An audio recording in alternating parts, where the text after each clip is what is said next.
Hi എല്ലാവർക്കും ന്യൂമിസ്മാറ്റിക്സിൻ്റെ പുതിയ ഒരു വീഡിയോയിലേക്ക് സ്വാഗതം. ഇന്നത്തെ വീഡിയോയിൽ ഞാൻ നിങ്ങൾക്ക് പരിചയപ്പെടുത്താൻ പോകുന്ന നമ്മുടെ റിപ്പബ്ലിക് ഇന്ത്യൻ സർക്കുലേഷനിൽ ഇന്ത്യ ഗവൺമെൻറ് പുറത്തിറക്കിയ 10 രൂപ നമ്മുടെ രാഷ്ട്രപിതാവ് മഹാത്മാഗാന്ധി അദ്ദേഹത്തിൻ്റെ ആ ഒരു പിക്ചറോട് കൂടി വരുന്ന 10 രൂപ സർക്കുലേഷൻ കൊമമറേറ്റീവ് നോട്ടിൻ്റെ വാല്യൂം ഡീറ്റെയിൽസും മറ്റ് കാര്യങ്ങളുമാണ്. അത്യാവശ്യം ഇപ്പോൾ മാർക്കറ്റിൽ നമുക്ക് നല്ലൊരു പ്രൈസിൽ ലഭിക്കാവുന്ന നല്ലൊരു വാല്യുബിൾ ആയിട്ടുള്ള റയർ കാറ്റഗറി എന്ന് വേണമെങ്കിൽ ഈ ഒരു നോട്ടിനെ പറയാം. അങ്ങനെയുള്ളൊരു നോട്ടാണ് ഈ ഒരു നോട്ട്. അപ്പോൾ ഈ ഒരു നോട്ടിനെ കുറിച്ചുള്ള ഡീറ്റെയിൽസാണ് ഇന്നത്തെ വീഡിയോയിലൂടെ ഞാൻ നിങ്ങൾക്ക് പരിചയപ്പെടുത്താൻ പോകുന്നത്. അപ്പോൾ നിങ്ങൾ എൻ്റെ ഒരു ചാനൽ പുതുതായിട്ടാണ് കാണുന്നതെങ്കിൽ തീർച്ചയായും നിങ്ങൾ എൻ്റെ ഒരു ചാനൽ സബ്സ്ക്രൈബ് ചെയ്യുക. അതുപോലെ തന്നെ നിങ്ങളുടെ അഭിപ്രായങ്ങളും നിർദ്ദേശങ്ങളും എനിക്ക് കമൻറ്റായിട്ട് രേഖപ്പെടുത്തുക. നമുക്ക് ആ ഒരു നോട്ടൊന്ന് പരിചയപ്പെടാം. അപ്പോൾ ഇതാണ് നമ്മുടെ 10 രൂപ റിപ്പബ്ലിക് ഇന്ത്യയിൽ നമ്മുടെ രാഷ്ട്രപിതാവ് മഹാത്മാഗാന്ധി അദ്ദേഹത്തിൻ്റെ 100ാമത് ബർത്ത് സെൻറ്ററിനോട് അനുബന്ധിച്ച് ഇന്ത്യ ഗവൺമെൻറ് പുറത്തിറക്കിയ 10 രൂപ circulation commemorative not.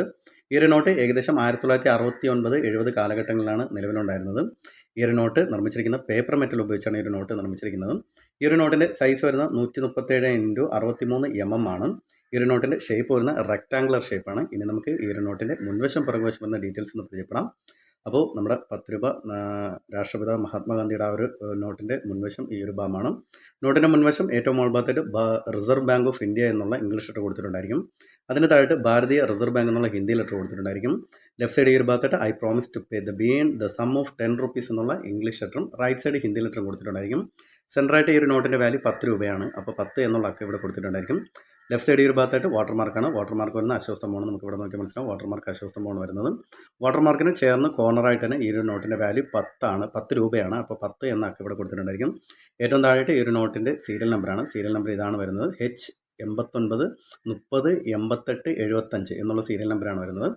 Right side ഈ ഒരു ഭാഗത്തായിട്ട് അശ്വസ്തംഭത്തിൻ്റെ ആ ഒരു പിക്ചർ കൊടുത്തിട്ടുണ്ടായിരിക്കും. ഏറ്റവും മുകൾ ഭാഗത്തായിട്ട് സീരിയൽ നമ്പർ കൊടുത്തിട്ടുണ്ടായിരിക്കും. അശ്വസ്തംഭത്തിന് താഴെ 10 രൂപ എന്നുള്ള ഹിന്ദി ലെറ്റർ കൊടുത്തിട്ടുണ്ടായിരിക്കും. ഇനി ഒരു നോട്ടിൽ സിഗ്നേച്ചർ ചെയ്തിരിക്കുന്നത് LK ജാ എന്നുള്ള നമ്മുടെ ഗവർണറായിരുന്ന LK ജാ അദ്ദേഹത്തിൻ്റെ സിഗ്നേച്ചറാണ് കൊടുത്തിരിക്കുന്നത്. അതുപോലെ തന്നെ ഈ ഒരു നോട്ട് 2 ഡിഫറൻറ്റ് സിഗ്നേച്ചറിലാണ് വരുന്നത്. LK ജായും BN അഡർക്കർ എന്നിങ്ങനെയുള്ള 2 ഡിഫറൻറ്റ് സിഗ്നേച്ചറാണ് വരുന്നത്. അപ്പോൾ ഞാനിപ്പോൾ പരിചയപ്പെടുത്തുന്ന ഈ ഒരു നോട്ട് LK ജാ സിഗ്നേച്ചർ ചെയ്ത നോട്ടാണ്. നമുക്കിവിടെ ഇംഗ്ലീഷിലും ഹിന്ദി ലെറ്റേഴ്സിലും കൊടുത്തിട്ടുണ്ടായിരിക്കും.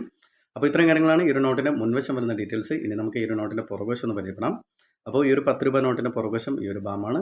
10 രൂപ നോട്ടിൻ്റെ ഈ ഒരു പുറകുവശം നമുക്ക് സെൻറ്ററായിട്ട് തന്നെ നമ്മുടെ രാഷ്ട്രപിതാവ് മഹാത്മാഗാന്ധി അദ്ദേഹം ഒരു പുസ്തകം വായിക്കുന്ന ഒരു പിക്ചർ ഇവിടെ കൊടുത്തിട്ടുണ്ടായിരിക്കും. നമുക്ക് ഇവിടെ നോക്കി മനസ്സിലാവും ഒരു പിക്ചർ കൊടുത്തിട്ടുണ്ടായിരിക്കും. അദ്ദേഹത്തിൻ്റെ 100ാമത് ബർത്ത് സെൻറ്ററിനോട് അനുബന്ധിച്ചാണ് ഈ ഒരു നോട്ട് പുറത്തിറക്കിയിരിക്കുന്നത്. ഏറ്റവും മുകൾഭാഗത്തായിട്ട് ഭാരതീയ റിസർവ് ബാങ്ക് എന്നുള്ള ഹിന്ദി ലെറ്റർ കൊടുത്തിട്ടുണ്ടായിരിക്കും. ലെഫ്റ്റ് സൈഡ് ഈ ഒരു ഭാഗത്തായിട്ട് 13 ഡിഫറൻറ്റ് ലാംഗ്വേജസിൽ ഈ ഒരു നോട്ടിൻ്റെ വാല്യൂ 10 രൂപയാണ്. അപ്പോൾ 10 എന്ന് രേഖപ്പെടുത്തിയിട്ടുണ്ടായിരിക്കും. കോർണറായിട്ട് 10 എന്നുള്ള അക്കവും കൊടുത്തിട്ടുണ്ടായിരിക്കും. ഈ ഒരു ലാംഗ്വേജസിന് താഴെയായിട്ട് 10 രൂപ എന്നുള്ള ഹിന്ദി ലെറ്റർ കൊടുത്തിട്ടുണ്ടായിരിക്കും. ഈ ഒരു ഭാഗത്തായിട്ട് നമ്മുടെ ഭാരതീയ റിസർവ് ബാങ്കിൻ്റെ ആ ഒരു സിമ്പിളും ഇവിടെ കൊടുത്തിട്ടുണ്ടായിരിക്കും. റൈറ്റ് സൈഡ് ഈ ഒരു ഭാഗത്തായിട്ട് വാട്ടർമാർക്കാണ് വരുന്നത്. വാട്ടർമാർക്കിന് ചേർന്ന് കോർണറായിട്ട് തന്നെ 10 എന്നുള്ള അക്കം കൊടുത്തിട്ടുണ്ടായിരിക്കും. അതിന് താഴെ 10 rupees എന്നുള്ള ഇംഗ്ലീഷ് ലെറ്ററും കൊടുത്തിട്ടുണ്ടായിരിക്കും. അപ്പോൾ ഇത്തരം കാര്യങ്ങളാണ് ഈ ഒരു നോട്ടിൻ്റെ മുൻവശം പുറകുവശം വരുന്ന ഡീറ്റെയിൽസ്. ഇനി നമുക്ക് ഈ ഒരു നോട്ടിൻ്റെ വാല്യൂ നോക്കാം. അപ്പോൾ നമ്മുടെ റിപ്പബ്ലിക് ഇന്ത്യയിലെ സർക്കുലേഷൻ കൊമമറേറ്റീവ് നോട്ടായ 10 രൂപ നമ്മുടെ രാഷ്ട്രപിതാവ് മഹാത്മാഗാന്ധിയുടെ ആ ഒരു ഫോട്ടോ വരുന്ന ഈ ഒരു നോട്ടിന് ഇപ്പോൾ മാർക്കറ്റിൽ ഏകദേശം നല്ലൊരു കണ്ടീഷൻ നോട്ടിന് 400 രൂപ മുതൽ നല്ലൊരു UNC കണ്ടീഷന് ഏകദേശം 700 രൂപ വരെ മാർക്കറ്റ് വാല്യൂ ലഭിക്കാവുന്ന നോട്ടാണ്. അപ്പോൾ ഞാനിപ്പോൾ പരിചയപ്പെടുത്തുന്ന ഈ ഒരു നോട്ട് നല്ലൊരു UNC കണ്ടീഷൻ നോട്ടാണ്. ഏതൊരുവിധ അഴുക്കോ കാര്യങ്ങളോ പിൻഹോളോ അങ്ങനെ ഒന്നും തന്നെ ഇല്ല. നല്ലൊരു UNC കണ്ടീഷൻ നോട്ട് തന്നെയാണ്. അതുകൊണ്ട് തന്നെ ഈ ഒരു നോട്ടിന് ഇപ്പോൾ മാർക്കറ്റിൽ ഈ ഒരു ടൈപ്പ് ഓഫ് നോട്ട് നമ്മുടെ കൈവശമുണ്ടെങ്കിൽ ഇപ്പോൾ മാർക്കറ്റിൽ നമുക്ക് ഏകദേശം 700 രൂപ വരെയൊക്കെ മാർക്കറ്റ് വാല്യൂ ലഭിക്കാവുന്ന നോട്ടാണ്. ഇനി ഇതിൽ കണ്ടീഷൻ കുറഞ്ഞ നോട്ടാണെങ്കിൽ തീർച്ചയായും നമുക്ക് 300 രൂപ 350 രൂപ 400 രൂപ വരെയൊക്കെ പ്രൈസ് ലഭിക്കാവുന്ന നോട്ടും ഇനി കുറച്ചും കൂടെ കണ്ടീഷനുള്ള നോട്ടാണെങ്കിൽ 500 രൂപ 600 രൂപ വരെയൊക്കെ മാർക്കറ്റ് വാല്യൂ ലഭിക്കാവുന്ന നോട്ടാണ്. അപ്പോൾ എൻ്റെ കളക്ഷനിലേക്ക് ഞാൻ ലേറ്റസ്റ്റ് ആയിട്ട് ആഡ് ചെയ്ത നോട്ടാണ്. നല്ലൊരു UNC കണ്ടീഷൻ നോട്ടാണ്. അപ്പോൾ ഇതുപോലത്തെ നോട്ടൊക്കെ നിങ്ങളുടെ കളക്ഷനിലുണ്ടെങ്കിൽ തീർച്ചയായും നിങ്ങൾ എൻ്റെ കമൻറ്റ് ബോക്സിൽ കമൻറ്റ് ചെയ്യുക. അതുപോലെ തന്നെ നിങ്ങൾക്ക് ഇതുപോലത്തെ നോട്ട് കിട്ടിയിട്ടില്ലെങ്കിൽ നമ്മുടെ രാഷ്ട്രപിതാവ് മഹാത്മാഗാന്ധിയുടെ പിക്ചർ വരുന്ന നോട്ട് കിട്ടിയിട്ടില്ലെങ്കിൽ തീർച്ചയായും നിങ്ങൾ മേടിക്കുക, നിങ്ങളുടെ കളക്ഷനിലേക്ക് ആഡ് ചെയ്യുക. എൻ്റെ കളക്ഷനിലേക്ക് ഞാൻ ലേറ്റസ്റ്റ് ആയിട്ട് ആഡ് ചെയ്ത ഒരേ ഒരു നോട്ടാണ് ഈ ഒരു നോട്ട്. അപ്പോൾ നിങ്ങളുടെ കളക്ഷനിലേക്ക് ഈ ഒരു നോട്ട് ഉണ്ടെങ്കിൽ നിങ്ങൾ തീർച്ചയായും എൻ്റെ കമൻറ്റ് ബോക്സിൽ കമൻറ്റ് ചെയ്യുക. അതുപോലെ തന്നെ നിങ്ങൾക്ക് എൻ്റെ ഒരു വീഡിയോ ഇഷ്ടമായെങ്കിൽ നിങ്ങൾ എന്നെ തുടർന്ന് സപ്പോർട്ട് ചെയ്യുക. എൻ്റെ ഒരു ചാനൽ സബ്സ്ക്രൈബ് ചെയ്യുക, ലൈക്ക് ചെയ്യുക. നിങ്ങളുടെ അഭിപ്രായങ്ങളും നിർദ്ദേശങ്ങളും എനിക്ക് കമൻറ്റായിട്ട് രേഖപ്പെടുത്തുക. അപ്പോൾ അടുത്തൊരു വീഡിയോ ആയിട്ട് വരുന്നവരെ ബൈ.